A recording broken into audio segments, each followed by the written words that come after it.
Bueno, buenas tardes. Vamos a empezar esta conferencia magistral, que es una conferencia colectiva. Es una conferencia que es una buena muestra del diálogo interregional que ha caracterizado a este tercer encuentro global sobre trabajos de cuidados. Y es una buena muestra, se van a dar cuenta cuando les presente a nuestras conferencistas. Tenemos a Cristal Simeone, que es directora de AfriFem Macroeconomics Collective en Kenia.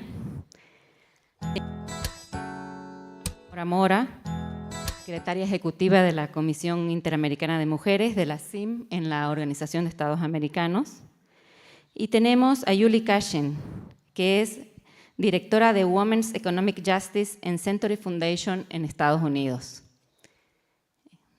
Ellas van a compartir sus conocimientos con nosotras en un formato un tanto particular, que ya hemos compartido previamente, y que trata de que yo voy a leer una pregunta que cada una de ellas va a responder en tiempos muy cortos desde sus saberes y experiencias. Y luego vamos a abrir un espacio para el diálogo entre las conferencistas y también para preguntas y respuestas. Vamos a empezar, vamos a seguir el orden del programa como en los otros paneles que hemos tenido y entonces por Cristal, después Alejandra y Julie. Y la pregunta primera que tenemos en esta conferencia colectiva, como les digo, sobre Caminos a la organización colectiva de los cuidados, es la siguiente. ¿De qué hablamos cuando hablamos de cuidado? ¿No? Desde sus países y desde sus comunidades. ¿Y qué significa para ustedes cuidar en un espacio comunitario? Adelante, por favor, Cristal.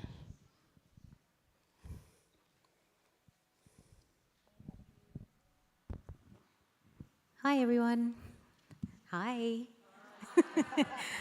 Did we have a good lunch? Are we awake? Yeah, something. There we go. Now I can feel you. I hear you. My name's Crystal. I'm based in Nairobi, Kenya, and I work with NAWI. And we're Pan-Africans. We work regionally and global-facing as well. I identify as a Pan-African feminist, and so that's sort of the lens that I will be speaking from. And so this is a huge question, and I have 3 minutes. And I must admit, care sometimes doesn't quite translate well enough from where I'm from. It sometimes, most times, care really refers to back-breaking work that women do to sustain life, keep families, societies, communities, and even economies running and thriving. It's part of a social contract between us and our states. And Mignon Duffy last night, so beautifully put it.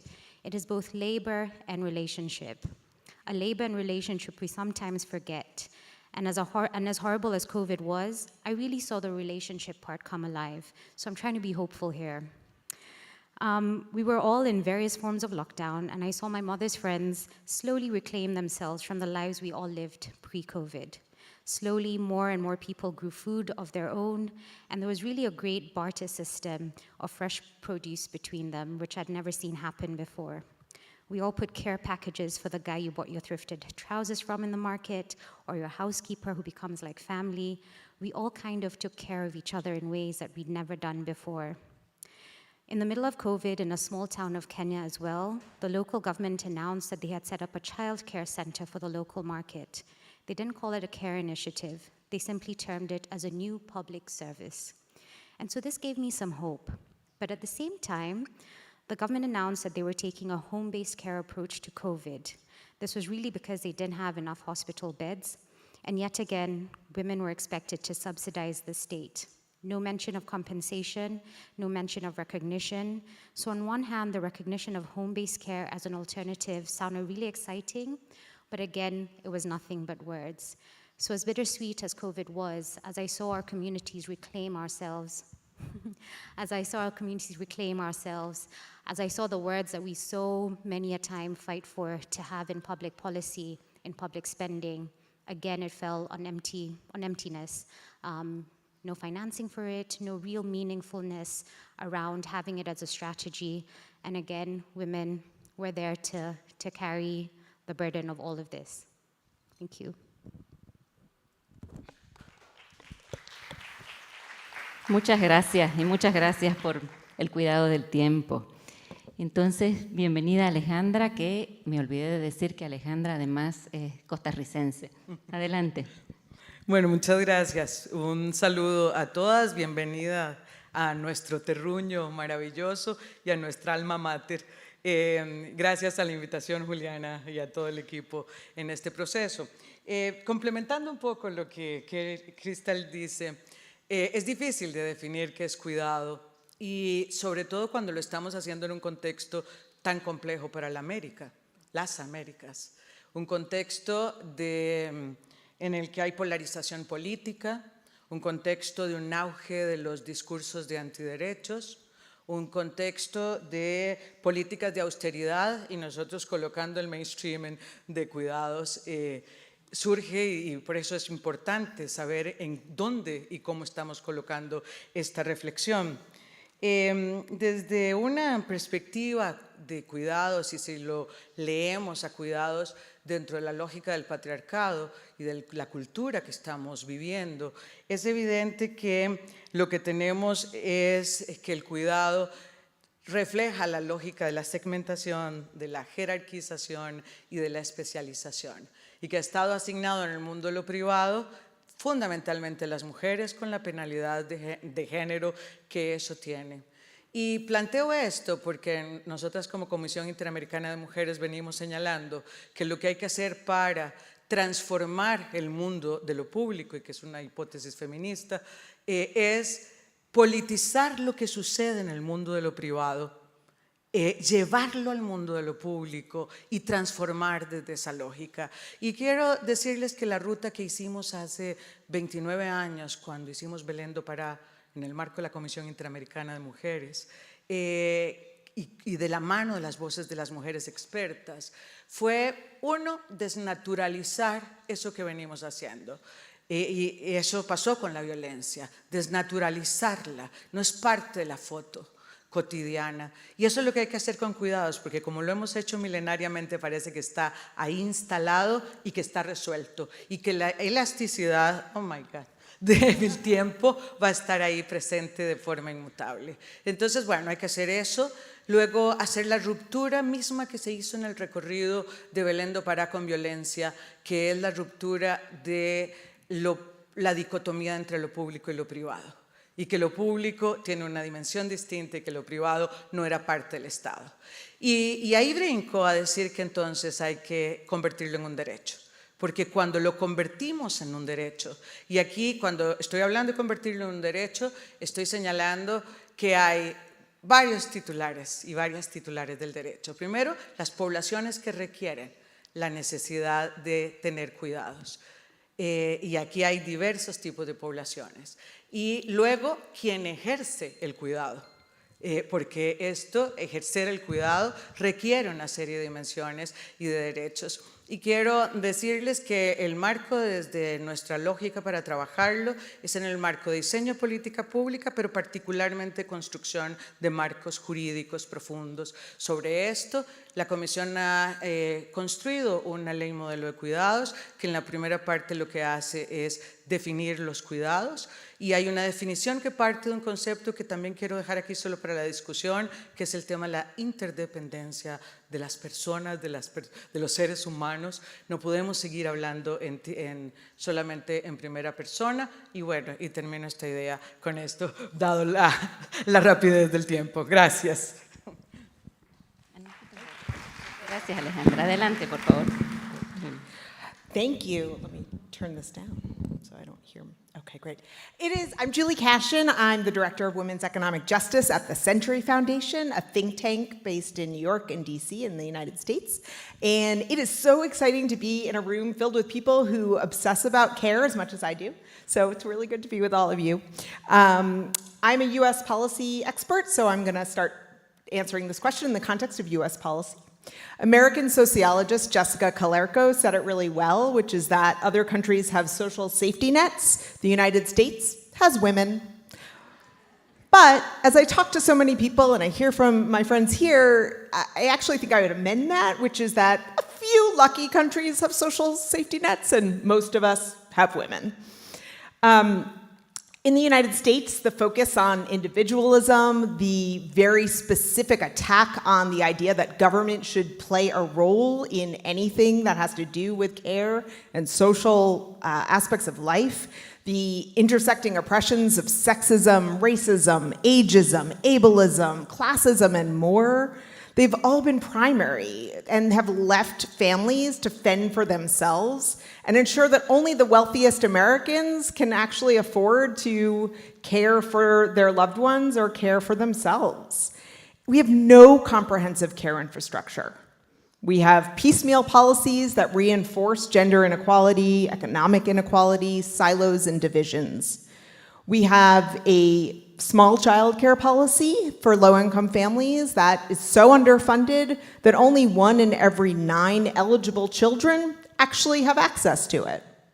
We have no paid parental leave, paid family leave, paid sick days nationally. None. We have a few states that have it. 11 out of 50 states have paid family and medical leave, which includes parental leave, time to care for your own serious illness, time to care for a loved one. Only 11 states out of 50. And as our baby boomers, our older population ages, we've got no plan. Nothing, not at all.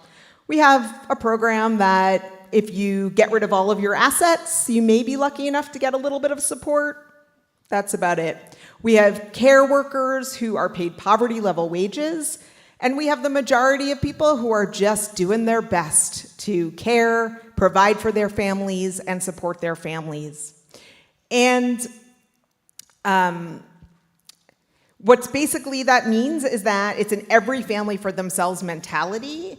Mothers go back to work 2 weeks after they give birth. Grandparents age in nursing homes, congregate care settings that they do not want to be in, against their own wishes.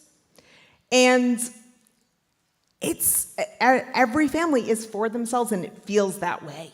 The pandemic made it worse, but also, as we all know, shone the light on what was missing, right? It finally made visible what had been invisible for so long. And that was, well, dads started helping with remote schooling and childcare and housework. Not as much as moms, don't worry, it didn't get that good. And people started bringing their aging parents home from nursing homes. Children popped up on work video calls regularly, literally making obvious working and parenting all at once. And as a result, something unprecedented happened. The United States built care policies in childcare, paid leave, and home and community-based services. And I'll tell you more about it when it's my turn next.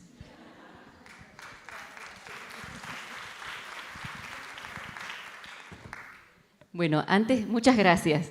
Antes de pasar a la siguiente pregunta, les invito a, si tienen preguntas, valga la redundancia, las anoten en una hojita de la libretita que tienen ustedes, y hay 2 colegas que van a estar recogiendo las preguntas que tengan.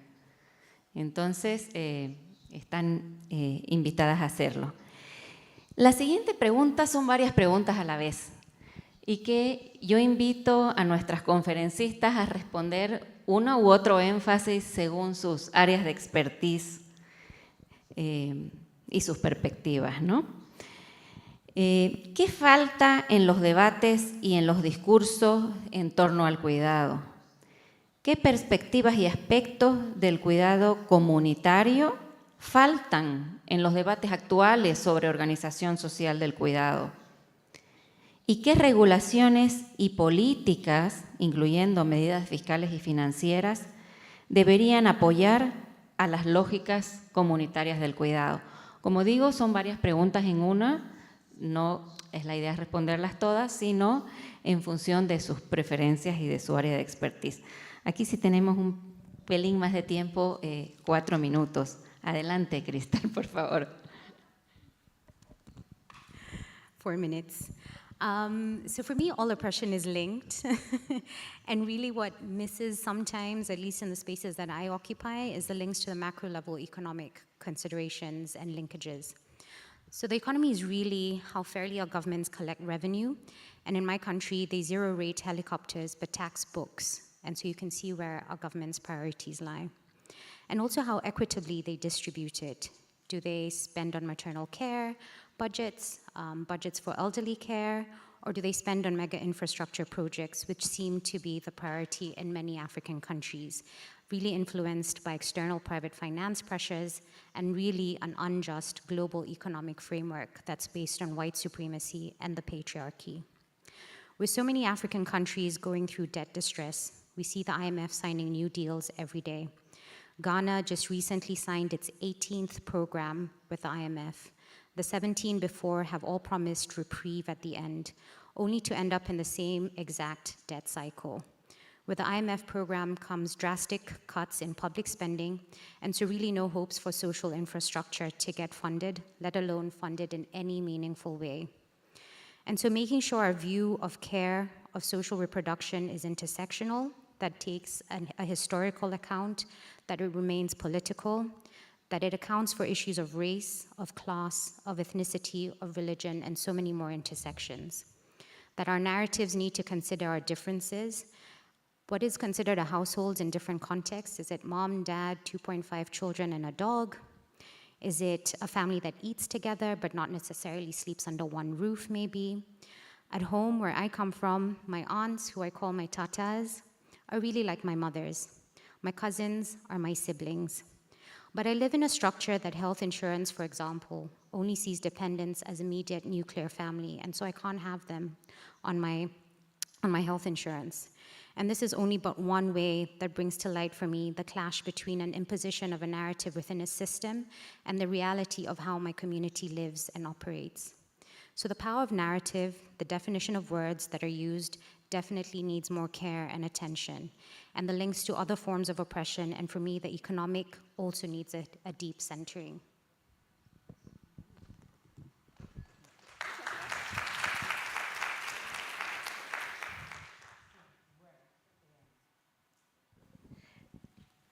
Voy a tratar de dar una perspectiva ligada al proceso que nos contaba nuestra compañera.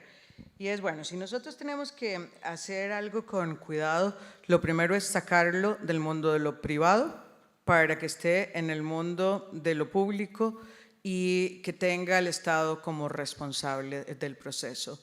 Y aquí quisiera ver en lo comunitario varios niveles, pero el primero sería la gobernanza local. Porque la gobernanza local, o sea, los gobiernos locales en la comunidad son los que administran todas las necesidades, es la que está de la forma más inmediata accesible a las personas. Y en la comunidad además es donde todo ocurre y tiene que ocurrir en la gobernanza local, convertir el tema de los cuidados en un mainstreaming.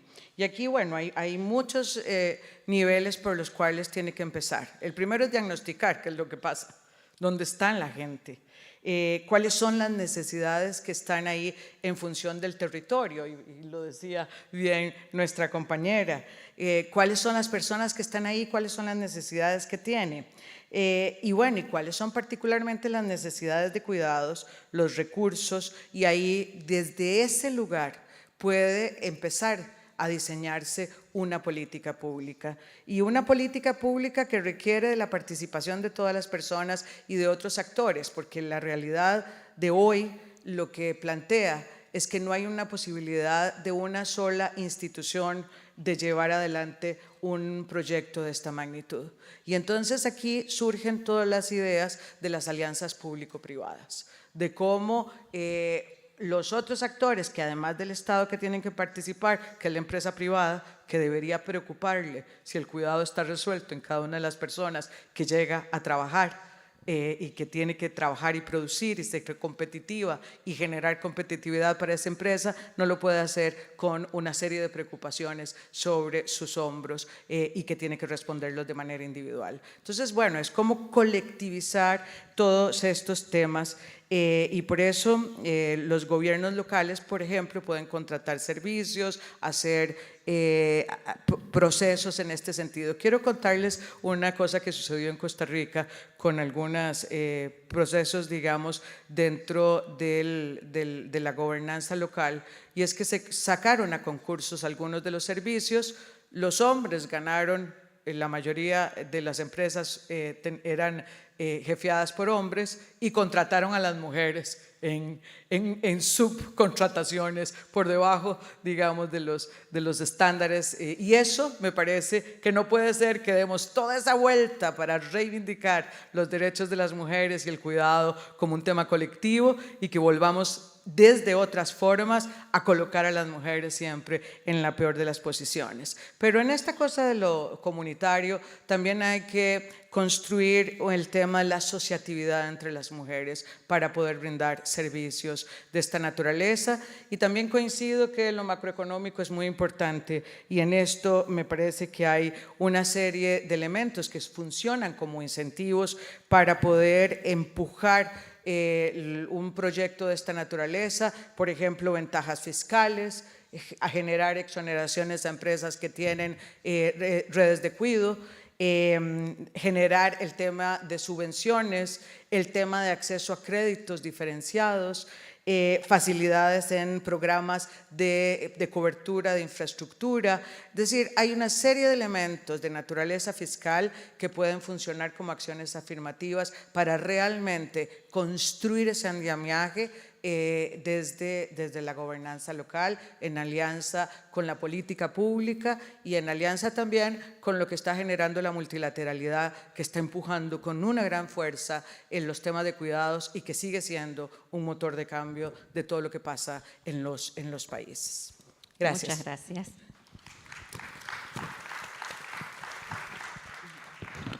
So what I'm hearing and what I think about when I think about what's missing from the conversation or what needs to be central to it are two things: power and money. And we're hearing a lot of that here, right? So I'm going to start just sharing a little example, big example from the United States, which is that I don't know exactly when, but within the last few years, a coalition formed called Care Can't Wait. And Care Can't Wait brought together childcare, paid family and medical leave, home and community-based services, folks who were fighting for older adults, fighting for disabled people, labor unions, and others representing domestic workers, the National Domestic Workers Alliance. And I hope many of you have heard of Ai-jen Poo, who is the brilliant mind behind so much of this. And so Care Can't Wait formed. And one of the ideas behind it is that we need to start thinking differently. We need to start thinking about our power collectively. We need to start thinking about things in abundance, not in scarcity. It's not either we get money for childcare or for older adults. It's not either we make sure that children are well taken care of or we pay higher wages. Those two things go hand in hand. You cannot have one without the other. And so by bringing all of these groups and interests together, that really increased the power of each individual group as well as the collective. So what that led to were two major policy progress pieces. Two major policies that move forward. One is, during the pandemic, these temporary measures for childcare, paid leave, and home and community-based services. Significant, unprecedented levels of money, levels of funding put into these programs that allowed them to raise wages, both in childcare and long-term supports and services, that allowed them to have better stability for the childcare programs that we're running, for the home and community-based options to improve services for families, include more families, lower costs for families, to really take a government role in the provision of these types of services. These were amazing. They made a huge difference. Every single state received funding to improve these policies in those states. Families across the United States did better as a result. The emergency paid leave policies really stopped the spread of COVID in the places where they happened, right? This was huge, but it was temporary. And at the same time, we were fighting for a policy called Build Back Better.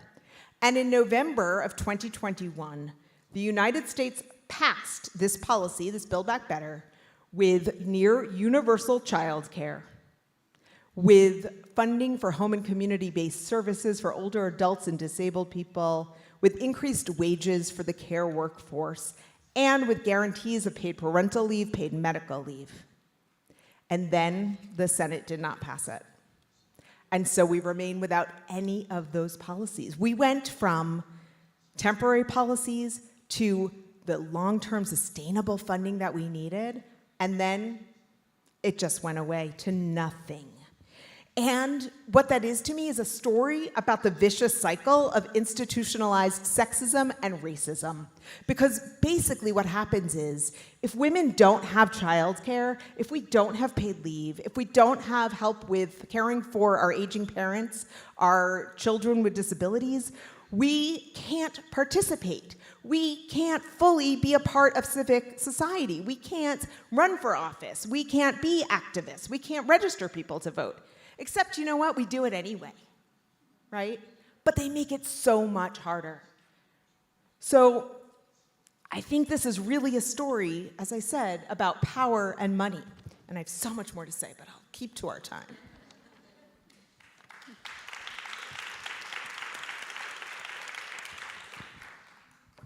Muchas gracias.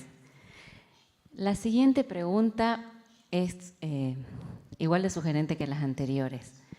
¿Qué sueñan cuando sueñan, o qué sueñan para el cuidado? ¿Cómo sería el cuidado en sus sociedades, en nuestras sociedades, si dependiera de ustedes, en otras palabras? ¿Y qué papel creen que tiene en nuestras sociedades el cuidado comunitario? ¿Y qué otros actores ven involucrados? Seguimos el mismo orden. Crystal, adelante, por favor. Sure, I have 3 minutes now, right? Okay. Yes, 3 minutes. To dream. Thanks.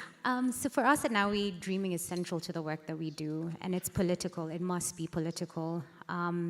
Dreaming has to be untethered to the ways of the world that we exist in. So we have to have the bravery and the audacity to unshackle ourselves from that and reimagine something completely different. And dreaming means not, abandoning log frames and work plans, because real dreaming means you have no idea where you're going to land. Arundhati Roy talked about COVID being a portal, a gateway between one world and the next. And a friend and colleague, Leah Erienu, has spoken about how some of us have gone through that portal and continue as per before, like the American government. And some of us have dared to dream of a different future, like so many of us here. And so really, when I think about dreaming, I think of Lola Olufemi, who wrote a really great article called Why Imagination is the Most Powerful Tool That Feminists Have at Our Disposal. And in it, she speaks about feminism being a political project about what could be. And I end by quoting her. Imagine this, a world where the quality of your life is not determined by how much money you have. You do not have to sell your labor to survive. Labor is not tied to capitalism, profit, or wage. Borders do not exist. We are free to move without consequence. The nuclear family does not exist. Children are raised collectively. Reproduction takes on new meanings. In this world, the way we carry out dull domestic labor is transformed, and nobody is forced to rely on their partner economically to survive. The principles of transformative justice are used to rectify harm. Critical and comprehensive sex education exists for all from an early age, and we are liberated from the gender binaries, strangling grip, and the demands it places on our bodies. Imagine this vision not as utopian, but as something well within our reach.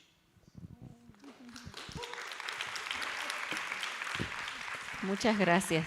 Y le sobró tiempo. Adelante, Alejandra, por favor. Bueno, me gusta eso de que soñar es político, y quisiera decir que las feministas hemos soñado y hemos transformado el mundo. No hay un movimiento tan poderoso en el mundo, ni tan transformador como el feminismo, sin uso de una sola arma, sin uso de nada que sea a la fuerza. Hemos ido evolucionando y me parece que estamos haciendo del cuidado una ruta para esa transformación. Y que sí tenemos que seguir trabajando en alianzas, perfeccionando esa ruta. Me parece que un elemento fundamental en ese sueño del cuidado es que se reconozca como lo que es, como un trabajo. Y eso significa una gran reinterpretación del concepto de trabajo, no solo como transformación de bienes y servicios, sino como transformación reproductiva. Cuando incidimos ahí, lo que estamos es incidiendo en el mainstreaming del patriarcado, en la segmentación sexual del trabajo. Y por eso es tan básico hacer eso. Después de hacer eso, podemos además generar políticas públicas en el estado de bienestar. En nuestra región, 26 constituciones de nuestra región de las Américas tienen el tema del bienestar.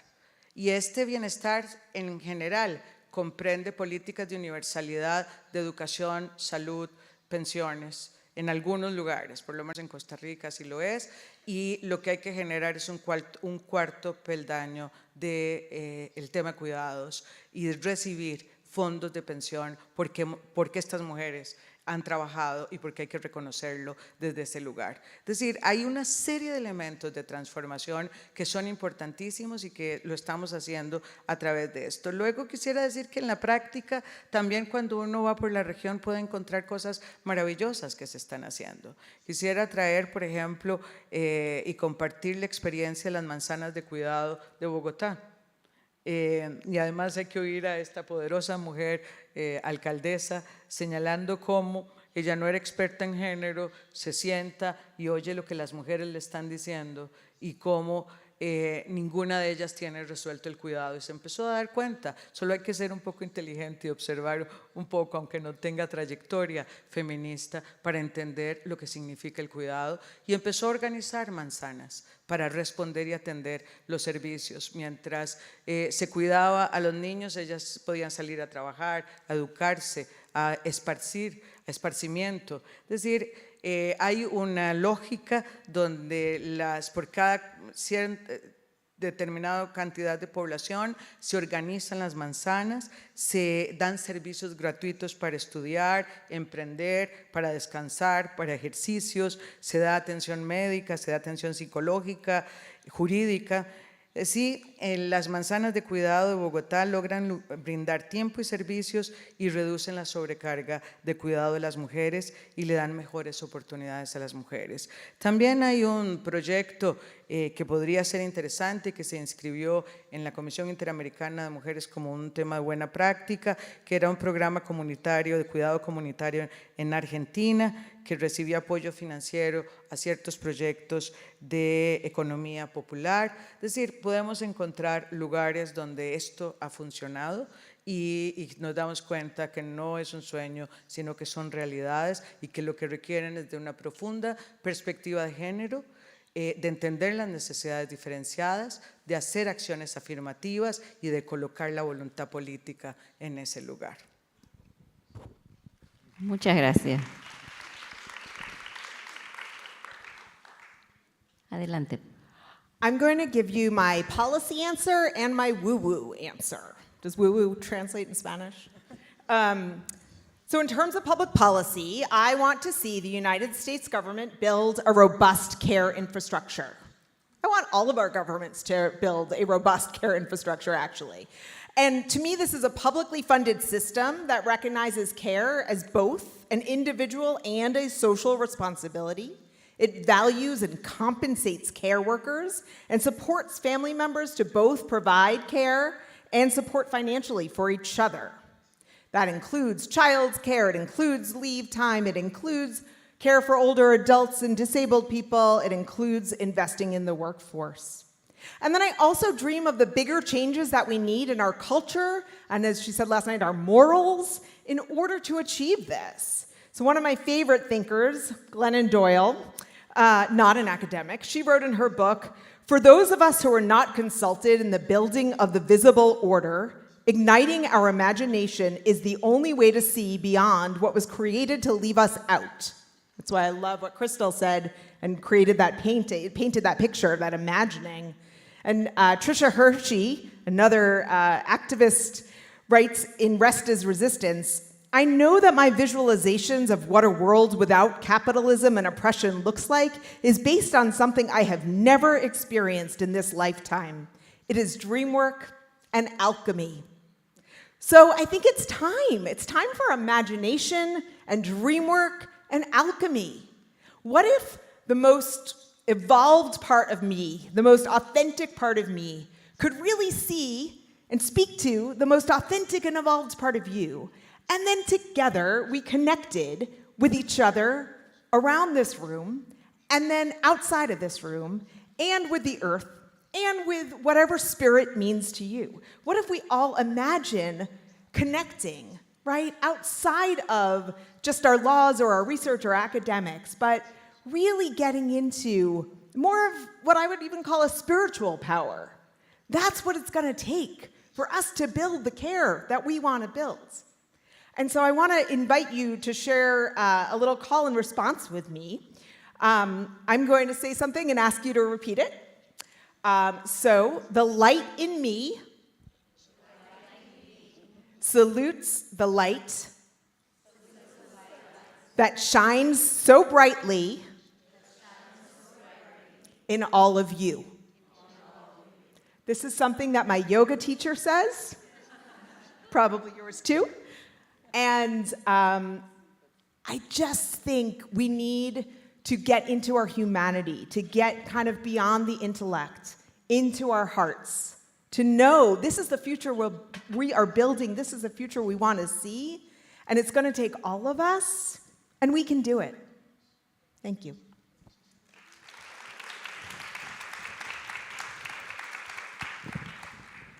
Muchas gracias. Tenemos 22 minutos para una ronda más de participaciones en función de las preguntas y respuestas. Que habían sido muchas. Las preguntas, por lo que veo, no dicen, hay algunas que dicen para quién son dirigidas, las otras no, entonces las que no dicen para nadie, quien se sienta interpelada o quien quiera contestar. Si quieren las leo todas y después hacemos una ronda de intervenciones y preguntan las que escojan, ¿sí? En mi Spanglish. How do you keep the care in care work, especially when we desperately need to uphold family cohesion and values? How models do you vision? This one is for Julie. ¿Cuál considera que es la razón por la cual no existe la necesidad de articular las políticas y programas que ofrecen cuidados? ¿Podrías repetir el nombre de las iniciativas propuestas en respuesta al COVID-19? ¿Podría hacer un balance sobre los costos y consecuencias en relación al cuidado sobre poder y dinero? Para Alejandra. Do you have some good examples of local government innovation in care and care programs?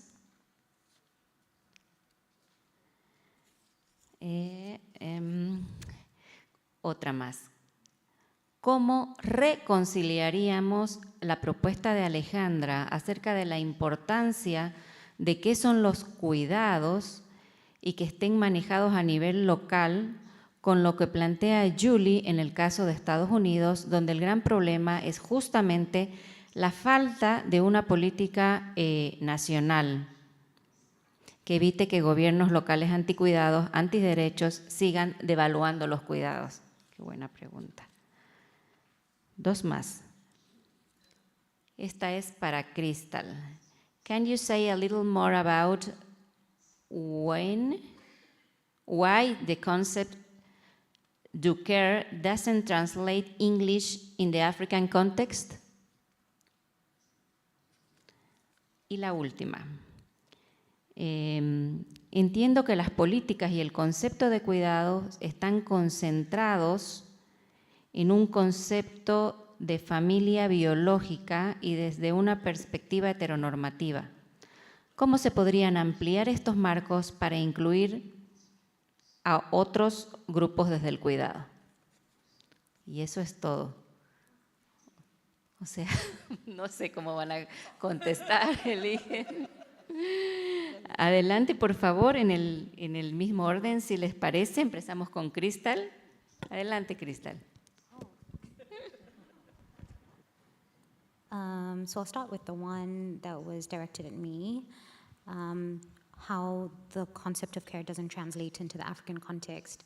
So we're about 54 countries on the continent with different histories.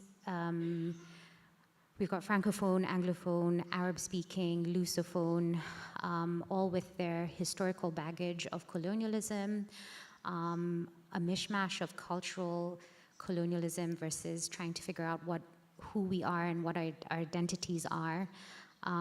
The translation of care in many of our languages seems a bit fluffy sometimes.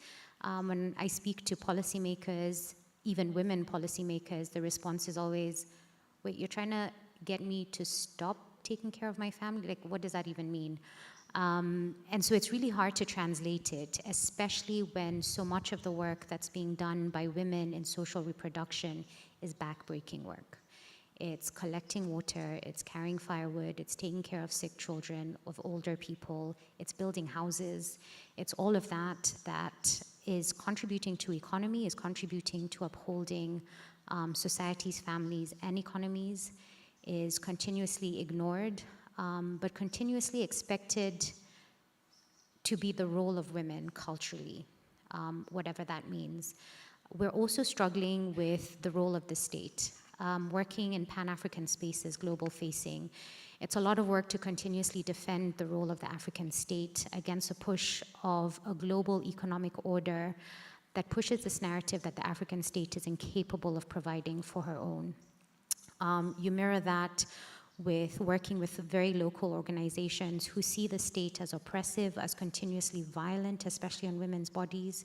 And so defending the role of this very same state is a tumultuous task and one that is very contradictory in nature. But there's a need to understand that most of our states have a very colonial baggage that they carry and use the very same tools, structures, and strategies that our colonial past used on us.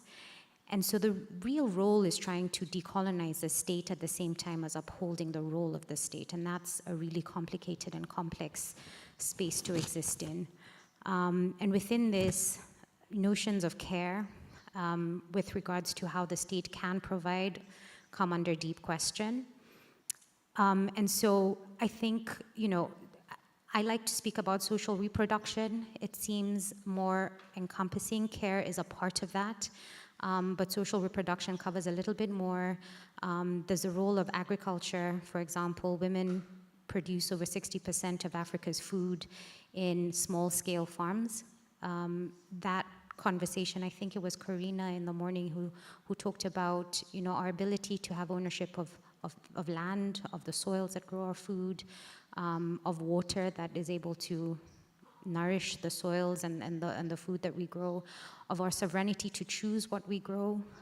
Kenya, where I live in, has lost over 400 types of indigenous vegetables from our diet. That's a food sovereignty issue. In its place, we have colonial dredges of cabbage and very white, it's our staple ugali, which is like a maize meal. And so all of these are interconnected and deeply political.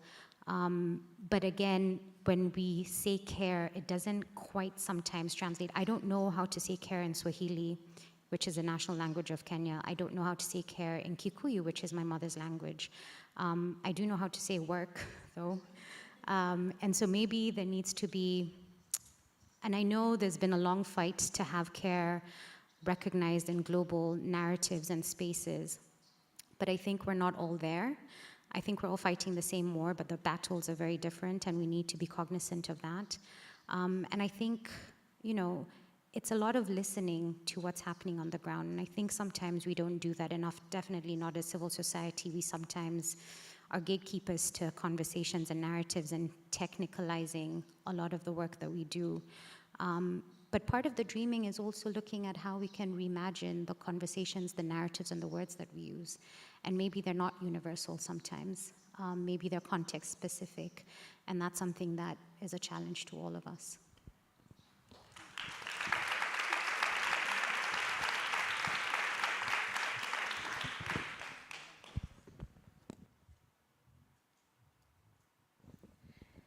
Bueno, yo comparto que cuando repensamos el cuidado en relación con el rol del Estado, hay resistencias en muchos de nuestros estados de la región.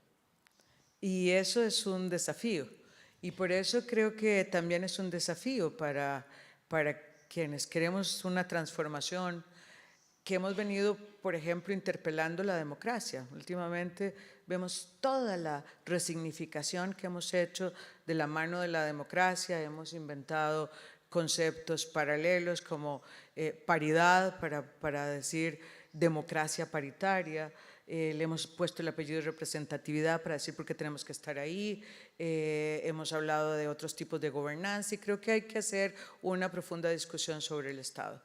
Y cómo en esos principios del Estado y cómo está la lógica de cuidados y qué significan los cuidados en esos principios. Quiero decirles que hay un documento de la Comisión Interamericana de Mujeres hecha por 9 mujeres feministas que hicimos en conjunto un decálogo sobre el Estado en clave feminista que puede contribuir en algo sobre esto y que bueno, el cuidado se ve desde 3 dimensiones: cuidar la madre tierra, cuidar el bienestar de las personas en general y a las personas en lo individual, y que desde esta lógica se hace una aproximación, digamos, a las responsabilidades del Estado. Luego me parece muy importante señalar que este concepto de cuidados lo hemos venido, digamos, llevando de las familias al Estado, a las comunidades. Tiene unas dimensiones enormes, hemos venido descubriéndole unas dimensiones enormes y creo que también si lo llevamos en esa resignificación que estamos haciendo de dotar de politicidad a lo que sucede en el mundo de lo privado, cuando lo llevamos al nivel de lo público y de la política pública, tiene también una resignificación como una ética política del quehacer político. Es decir, hemos venido reivindicando que el mayor arte de gobernar es cuidar a las personas y no hacer la guerra. Es decir, que hay toda una resignificación en torno a este concepto que también es importante, es estratégico, es políticamente correcto, todas esas cosas.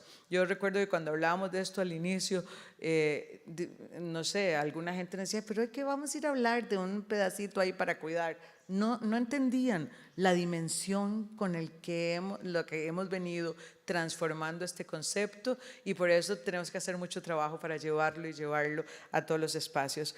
En alguna pregunta hablaban un poquito cómo ligar lo local con lo nacional, y yo diría que aquí estoy hablando de un triángulo que empieza con lo multilateral, insisto, porque a pesar de las dificultades, por ejemplo, en el marco de la Organización de Estados Americanos, que es donde trabajo y está la Comisión Interamericana de Mujeres, y a pesar de la polarización existente y de las dificultades para llegar a acuerdos, sigue siendo el lugar donde se construye los marcos jurídicos, los grandes consensos, el lenguaje, y ahí es de donde ahora en la Conferencia de la Mujer, en los distintos espacios que vamos generando, ponemos instrumentos y en todos hay y aparecen los temas de cuidados. Y el otro nivel es cómo el diseño de la política pública siempre estuvo colocado en lo nacional y poco tenía que ver con lo local. Pero cuando tenemos la conciencia clara de que todo lo que todo ocurre en lo local. Si no articulamos con lo nacional, e insisto, con lo multilateral, esto tiene unas grandes rupturas. Y me parece que ahí está una clave, digamos, del diseño, de la articulación y de que responda a las grandes políticas diseñadas y que coloque. Además, lo local tiene la maravilla de colocarlo sobre las necesidades de las personas, sobre lo que escucha, sobre lo que sienten, y entonces ahí es donde se hace un match que puede empezar a funcionar. De algún modo lo recoge el concepto de mainstreaming, que fue diseñado desde Beijing, ¿verdad? Que era llevar todas nuestras necesidades al centro del quehacer de la política, es colocar cuidados en esta dimensión y en estas 3 dimensiones. Me parece que hay una ruta ahí posible para poder hacerlo, como lo hemos hecho, insisto, con otros temas, y que ha resultado. Gracias.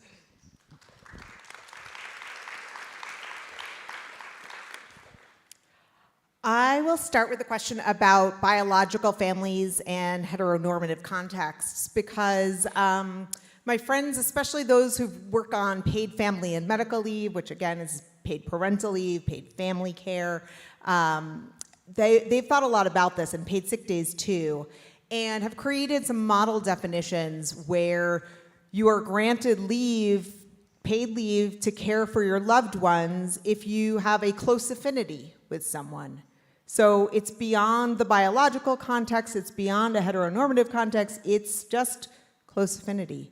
Beyond that, there has been language around siblings and in-laws and caring for stepchildren and step-parents. And so there's been a lot of thought given to how you have a most inclusive family definition so that we can honor the care needs of every relationship in your life. Not to say that's policy, but in some states they have adopted that. So there is some progress there. In terms of what I was talking about, we had the CARES Act, which was the first pandemic response that we had that included some childcare funding. We had another bill that I can never remember what it was called, Consolidated Reconciliation, something like that. And then we had the American Rescue Plan.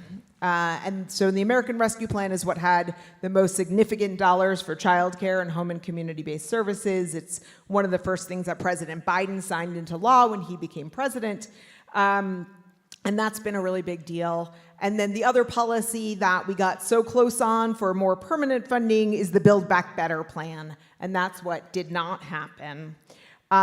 And so transitioning from there into the federal and local context, what we wanted from the Build Back Better plan was the significant federal dollars that we need to run the local programs that we want to run, because this is expensive work. Right now, it's expensive. We pay for it, on the mental health, the physical health, the exhaustion of women. But what we should be doing is having government dollars, national federal dollars, going into pay for this work. And so that's the vision. But at a congressional hearing recently, the Republicans in the congressional hearing had a set of talking points where they just kept saying, you want a one-size-fits-all childcare policy for America, and you're going to get everyone to turn trans. This was what they were trying to say.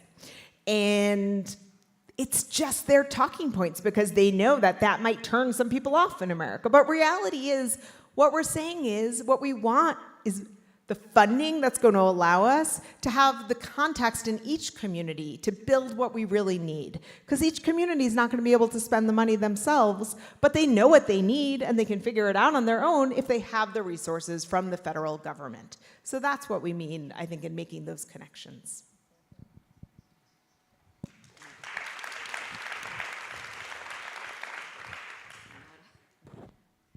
Muchísimas gracias. Muchísimas gracias a nuestras conferencistas. Ha sido una sesión, creo que realmente súper interesante, que nos vamos muy motivadas. Creo que en algo debo interpretar ahí el sentimiento común. Como nota final, yo decir que en medio de esta diversidad, cuando hablamos de caminos para la colectivización del cuidado, que era el título de la sesión que nos convocaba, no podemos dejar de hablar, incluso hablando de cuidado comunitario, no dejamos de demandar un Estado cuidador, incluso frente a un Estado opresor y colonial, que le comento ahí a Cristal, eso es algo común en muchísimos países de América Latina, ¿no? Entonces, me parece que hay muchos mensajes que podemos sacar de esta diversidad de la cual hemos disfrutado, pero no me resistí a comentar ese como nota de cierre. Muchas gracias y nuevamente y un aplauso por favor, para la conferencista. Perdón, Cristal pide 2 minutos y como ella hizo tan buen uso del tiempo, incluso habló de menos, se los vamos a dar. Adelante, go ahead. Thanks. I just wanted to leave you with the words of one of my sisters, not a real sister, but like, you know, a sister in arms. And her name is Nabila Abdul Malik. And I'm so honored to be here with so many of you that are doing amazing work. Every time we're having coffee or tea, I'm kind of just blown away. And so I'll read a few sentences from her work, from a book she's written on I'll Spare You Spinsterhood, and reminds me of this, of everybody in this room. There's no such thing as microwave love. Love needs time. It's like haris. Haris is not a dish you rush. Do you remember when your mother used to make it? How she would leave it overnight on the stove, and then in the morning stir and stir till her arms hurt. Blisters would form on her hands. We'd all take turns with a wooden spoon, and under her keen supervision, here Abba stops and smiles at the memory, blinking tears away. Make sure the meat was well meshed with the grains. That's love, Hubi. I pray that you will be fortunate like I was to meet someone you can make haris with. And so I'm really honored to make haris with all of you. And it's, you know, love takes time, and so really honored to walk the journey. Muchas gracias.